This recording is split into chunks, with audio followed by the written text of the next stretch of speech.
if you can, here's the dream that we're not Mm, at, but I think are seeking, is to feel like you can be a party of one and mm, that like that's a complete home. And if you mm, do feel that, then you mm. can go anywhere, be anywhere, and be home. Yeah. And that's this question of like courage is being lonely. It's like you've got to, if you can build that reservoir for yourself, then you can kind of go anywhere. Hello, everyone. I'm Emily Drake, and this is Who's Missing? Are you missing a veteran and serial entrepreneur in your community? Are you missing, if you're an only child like me, having the brother you always wanted? Well, today we have a very accomplished guest on. He's one of my best friends. His name is Todd Connor. He's a veteran, the United States Navy. He is a CEO a couple times over, currently of Veterans for Political Innovation. And he's also the co founder of the Collective Academy, the business that I now run. And we still do a lot of work together in this space of leadership development. Not only that, he's also the founder of Bunker Labs, which you may have heard of, and an author of The Third Shift Entrepreneur, which isn't just a book, it's actually a way to begin. If you are thinking about beginning something, Third Shift Entrepreneur can get you started. So we talk about his journey in so many ways, including his coming out journey as a gay man and his deep gratitude for it, and how his life has changed after adopting his son, the tie between courage and loneliness, and what it means to be part of a community, whether that is being in the Navy or working at Red Lobster. More on that as you listen. We really dive deep into these topics and more, as he and I always do. I love him so much, and I can't wait for all of you to get to know him too. Enjoy.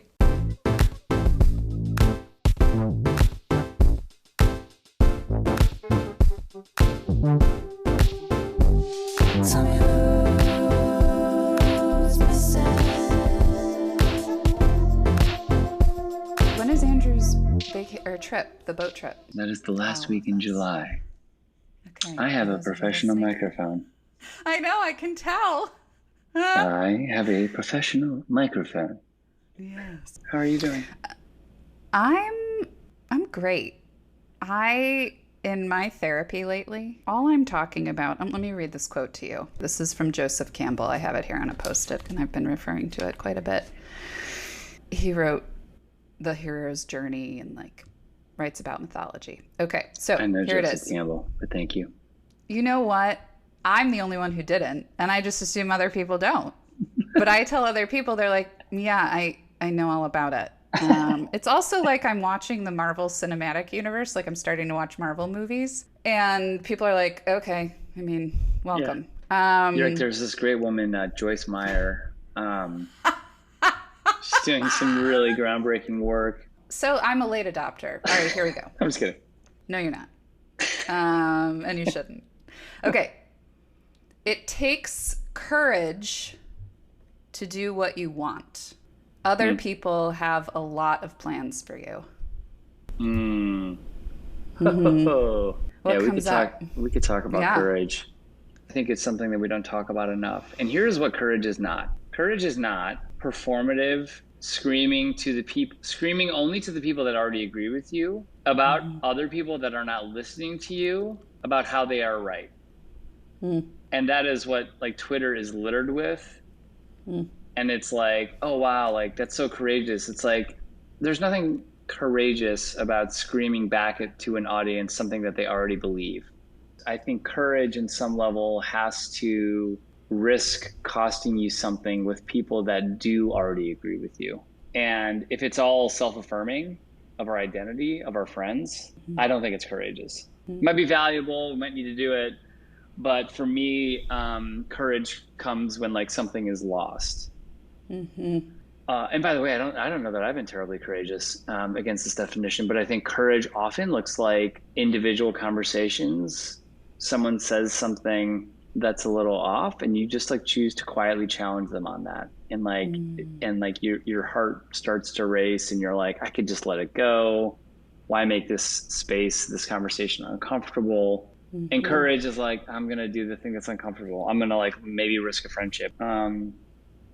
Yeah, I've been thinking a lot about courage. Yeah.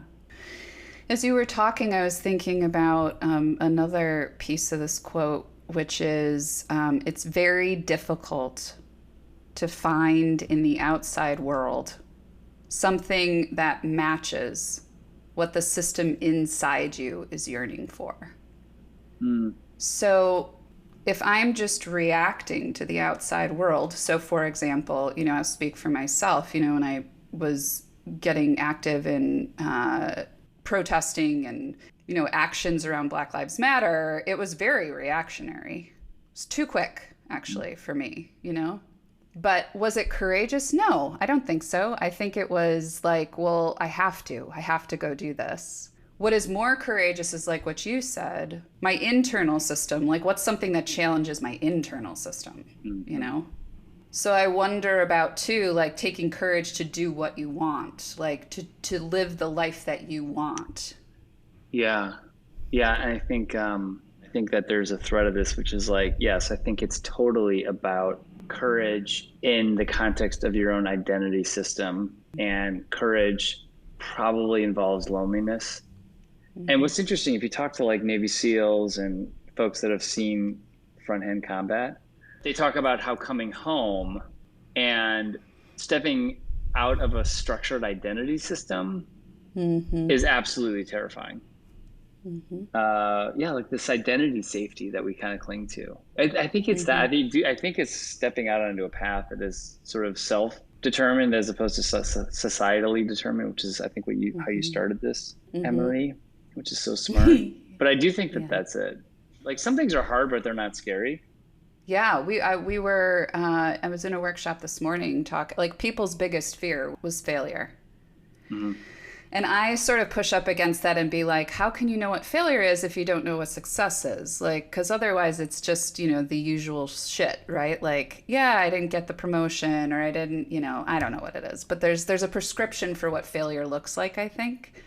I think it's harder to define your own success and failure. And I would ask you, because, part of when I think about you, I think about like, you and I have talked a lot about how you live your life and how to make it make sense and like the through line of things. And I think about this for myself too. Like, how does it make sense to other people? What I do and how it all fits together. And I think for you it does make sense. Like it all connects, right? But what is your internal organizing system for like all that you have going on with Veterans for Political Innovation, with leaving Bunker Labs, with running for Senate? Like, I think it makes sense to other people, but who cares if it makes sense to them? How does it make sense to you? Hmm. I think I'm clear that other folks don't have this prescription for what I ought to be doing with my life. And what I'll tell you is what I'm grateful for is risk taking early on, because early risk taking validates future risk taking, and it's a learned skill. And risk taking for me is in the context of identity. It's in the context of like you have a good consulting job, you have an MBA, you're quitting and starting something that's like not that successful, and like, ooh, that looks embarrassing. It's like, but then you do it and you realize you never get to the good stuff without doing some of this identity threatening stuff. And so, like, I believe that deeply and would coach people on that. I think I believe that intellectually. I think you have to like believe something intellectually before you can move to it like physically or emotionally.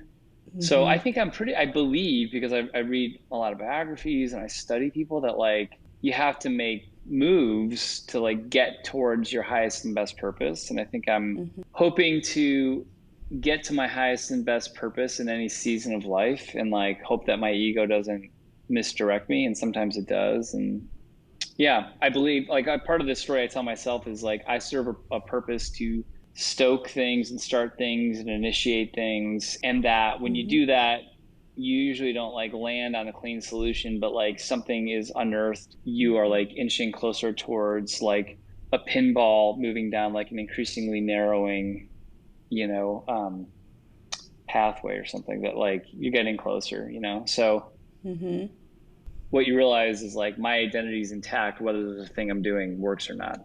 Yeah. Yeah, I received that. I think when you think about this podcast is is about like who's missing from any given table or community, right? So the guests are people that I think should be at everyone's table in some sort of way, right? Like have the friend who's the risk taker and the starter and the non-judgmental support and the man who functions like a brother, which is who you are for me. I mean, have you thought about who's missing from your personal table? I don't think I've been great at seeking out mentorship, and I need mentorship. I would like folks that could help me take the long view on what I'm doing and how it's going to rack and stack. But I get it from like books and authors, and I get a lot of it from history. Yeah. Yeah, but who's missing? I mean, I think I naturally get a lot of white guys in my orbit. It's like you have to sort of push beyond those boundaries because like that scaffolding just gets built up around you. Like I could be spending more and more time with more and more people just like me. And that's actually inevitable unless you build off ramps against that. Like I had a serious conversation with Andrew last week where I was like, I think I'd like to pick up a couple shifts at like Red Lobster, you know, like one day a week. Like I mean, and I'm not being facetious, and I also don't mean that as I wouldn't want to do as like some public expression of like, look at me, I'm willing to, you know, but like I just genuinely, and I felt this so deeply in the military is like you are just in this smorgasbord of people and personalities and lived experiences and struggle and honesty and diversity, and like I don't want to lose that, but I will lose that if I do lose that unless you like fight to bring it in. There was once upon a time, wasn't there, this movement for adults to take like internships, like to have kind of an off-road to, you know, doing things that are outside of your professional purview, but like you get a chance to like be an apprentice of some kind. And I wonder like how we create the space to do that, you know, with Christina and Christine, we talk a lot about like when we work with people and they're just like, I'm sort of interested in this thing. Like what's the difference between someone like you and maybe even someone like me that actually pulls the thread of that interest, you know, versus like, it's just a passing thought and then I'm going to let it go, you know? And you said risk taking is a skill. So maybe it is like, you just got to pull the thread and see what happens. But I think like that ability to experiment and try things for the sake of, I don't know. I mean, why do you want to wait tables at Red Lobster? You know, I'm meandering with this question, but come in whenever you want. Yeah, I mean, I don't. If you can, here's the dream that we're not at, but I think are seeking, is to feel like you can be a party of one, and that like that's a complete home. And if you do feel that, then you can go anywhere, be anywhere, and be home. And that's this question of like courage is being lonely, you know, it's like you've got to, if you can build that reservoir for yourself, then you can kind of go anywhere. So there's a lot here. I don't know. I was listening to a conversation with two Black female coaches this morning about, I think one is at the Institute of Coaching, which is part of Harvard, and the other is owns her own business. One of the women mentioned like, no, great coaches, great advocates, great bringers of change actually stand at the top of the hill and say, I need you to come join me. So I just wonder, like, when you think about kind of like what you've experienced and how it can be helpful to other people, like how do you describe the way that you influence others? Do you have any sense of that? I think about this as like, how are you creating new tribes for the things that you believe in, right? And how do you give people the psychological safety to kind of step out of what was into what can be? And I think about, I just think about politics a lot because I just got done running for office, and I think about this country, and I think the visionaries are who's going to save us from ourselves is going to be people that build new places for us to land out of the old. And no one gets there because you throw shade at them or because you shame them. Anyway, you got to define, I think, what your theory of change is for the impact that you want to have, and then like care about something, and then think about your place in that, which is hard because most of us just want to get up and feel like we belong. 100%. And I think belonging in appreciation and inclusion of differences, Yeah. like not belonging with a checklist first, but belonging just because you are, you know? And I think like at the core of all of this for me is a sense of like we're disconnected. I actually think my mental health crisis this year is a result in part of abandoning myself to have my life make sense to other people and belong. Versus Mm, this quote, it takes courage to do what you want. So there's a mm, real sense of like, I want to be connected, but I also don't want to sacrifice like how I think and what I believe to do that. And I think that's what we do, right? And yeah. that to me had nearly life threatening consequences. Yeah. Right. I think it Yeah. does. I think it does too. And I think we've got to learn to be an audience of one against our own value system. And that's Yeah. super hard to do. I mean, you can look at all the bad things happening in the world, and at the root of so much of it is like people just trying to fill their own identity deficits. And like a lot of that is just false substitutes, you know? Especially the cheapest one is like convincing people that community is somehow like all hating the same thing. Yeah. Real community is loving the same thing with radical acceptance of how you are, and that is enduring. And so, yeah, if we can create real systems of belonging, and most importantly, that we just learn to, not hold up a standard that's externally defined, but one that's internally defined. I think I misquote Yeah. Maya Angelou, but someone asked her, how do you think about the critics and all this stuff? And she's like, I look in the mirror and I'm very concerned with what Maya Angelou thinks of Maya Angelou.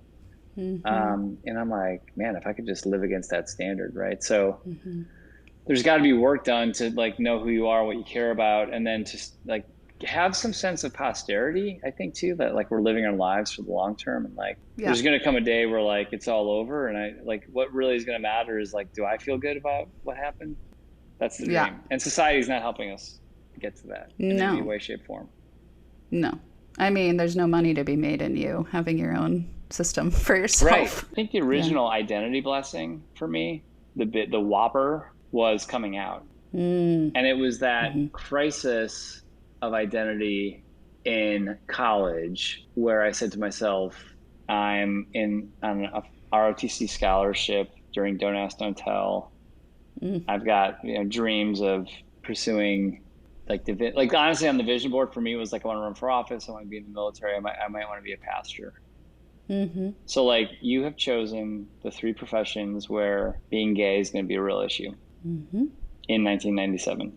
But that, like in that identity for a 19-year-old Todd Connor being like, I'm gay, absolutely earth shattering, rock me to my core was, like a crisis. But I will tell you, it was like I navigated that crisis. And after that, other incremental turns towards who I am did not feel nearly as profound or as scary. So I really just give a lot of credit and gratitude for coming out. And a lot of other folks that have come out have said the same thing. Interestingly, if you talk to folks in the disability community, you will find folks in the disability community who are just deeply grateful for their disability, without which they would Yes. not have confronted questions about their deeper identity towards this journey of living on your own island, your own identity island, good with who you are, which is the predicate for doing bold things. Does becoming a dad feel, and becoming a dad to Jasper, whom you adopted, Mm-hmm. and becoming a dad to a black boy who will become a black man, but did it, how, I guess what I want to say is, did it feel like just, this is what I'm going to do? Was there risk involved for it? Or was it just like, this is what I have to do? I'm going to become a dad and this is my son now? And I guess the question of like how intentional it was, and how risky it felt to do and to be.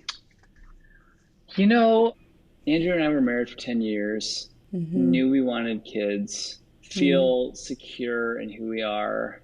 And then adopting Jasper, and building the relationship with Julie, his birth mom, that felt intentional. I mean, it was very intentional. The decision to adopt a black boy was intentional. Was it scary? No. What I'm what I'm very aware of is the insufficiencies, is that a word? That Andrew and I bring in understanding Black culture. And so the fear for me is I don't want to do anything wrong. And I'm very aware of white culture, which views transracial adoption as like heroic, and that's wrong. Like we are the benefactors of this deal, full stop. And any child that is not raised by his mom is like not in a condition of like luck. He's going to have, I think, I hope, a blessed life. He's going to have a wonderful relationship with his birth mom. He's going to have a wonderful relationship with his birth father, with his birth siblings. We will see to all that. But he will like live in the questions of like, what is all this? And yeah. But then there's also this, like, here's the blessing with all this too. No one expects what this is supposed to be or do. So I'm like, we have, like, we get to just invent what family is. Like the pressure of conformity is so strong. I feel none of that. Yeah. I love what you said earlier about like that internal locus of just understanding an identity. You're at home wherever you go, which would be really important if you're the only white man in a room, right? Like that you aren't making it about you. You aren't like attracting attention to you. Instead, you're walking shoulder to shoulder with whoever you're next to, or you become a part of the community. And you probably shut the fuck up and listen a lot and ask great questions. And like, you don't lead with you lead with, I'm at home with me, and I hope to help bring that calm, that energy to any situation. And I appreciate too what you said about, like the humility with the role that you have in Jasper's constellation, right? Like we didn't do a good deed here. Like we in fact, it's a fraught situation and it's full of love, but welcome to life, and like your role being one of humility and of, sort of co-creation, not like leading with you all the time. So I just heard a lot of that in what you just said. And I don't know. I mean, I know, part of your drumbeat is empowering other people to do the same. I mean, I don't know if you could even codify this. Like, if it's like, what is the first step? Like, how do you do that? There's this experience of people being like, I need to get started, like, how can I do that? Do you have a thought on that? Well, I mean, first of all, I just have to say, like, I think people that know us will know that like I operate with deep insecurity. I operate with fear. So like this is like, yes, we're projecting a dream state that neither of us is, like, if we're honest, is living in, right? So like we were talking about, I think the part of the reason that we started the business is because like we wanted to have this conversation in order to like get there ourselves. Like it is just so. I think for me, what I believe is that doing things that just are a little bit more self-determined, a little bit more courageous, a little bit outside of the routine is like you start small. And this stuff is a learned behavior. Like I don't know. I think it's just breaking up the routine. Like someone who's sitting and is like, I just am stuck.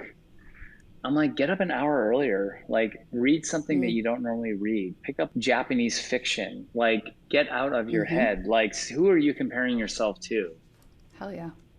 Todd Connor, how would you like people to follow you? Find me on LinkedIn or email. Okay. LinkedIn or email. What is your email? And do you want to tell us about Third Shift Entrepreneur, what you have coming up for it? Yeah. It's an incredible book. You should be really proud of it. Thank you. Email me at todd@v-pi.org, Veterans for Political Innovation. Third Shift Entrepreneur is the book that I have out. You can buy it anywhere books are sold. And it's about how to start things and how to take small steps and how to find that community that you're going to need and how to like step into the reputational fear, because that is what the fear is. It's not money. It's the reputational fear. That's what's actually holding the vast majority of people back. And it's a book about how to get past that. Yeah. Love you. Love you too. So much. Okay. That was amazing. How do you feel now? Is it over? It's over. Oh man, it never fails that a conversation with Todd has me spinning with energy and enthusiasm. He is such an elixir for me on days where I need clarity, and I hope he was for you too. There's so many things he said that really stick with me, but here's 3 takeaways. I think the most important thing he said, and I believe this too, is the only thing that matters is how you evaluate yourself. How you succeed and how you fail, what those measures are, only you define those ultimately. And that pain, the defects in our life, that's the path that leads us to deeper understanding, and really interacting with what we've learned there and not judging it is the important part. And the last thing he said was being intentional about who is in your orbit. If you know me, you know I love talking about personal advisory boards and how important it is to get around people who think differently. That's the whole point of this podcast, or at least one of the points. So it's uncomfortable. You can do it. It's worth it because it's valuable and expands your mind. And if you're lucky enough, it expands your heart too. None of this stuff is comfortable, and it's worth it. I'm so grateful for this conversation and would love to hear what takeaways you have too. One of my long-held beliefs is that everything is better with community, especially the hard things, those things that are important but not urgent, maybe. For me, one of those things is reading books. I am truly my mother's daughter in that books transport me to other places. But for me, making reading a priority, especially fiction, is hard. Italic Type, the reading app for total book immersion, is the brainchild of, super smart and wonderful woman, Emily Ackler, and her husband, Jason. It's a Chicago-based startup with a global and maybe even celestial reach into the world of books. And I love how they describe themselves, a celebration of what it means to be a reader, and about the magic that happens when readers come together to share, teach, learn, discuss, debate, and rejoice. Check out Italic Type, get reading, and get reading in community. I have to say, I credit the app for me being able to complete some of the best works of fiction I've ever read this year. So if you need recommendations, give me a holler or add me on the app. And if you're looking for a way to stay connected to the world of books, you know what to do now. Download Italic Type.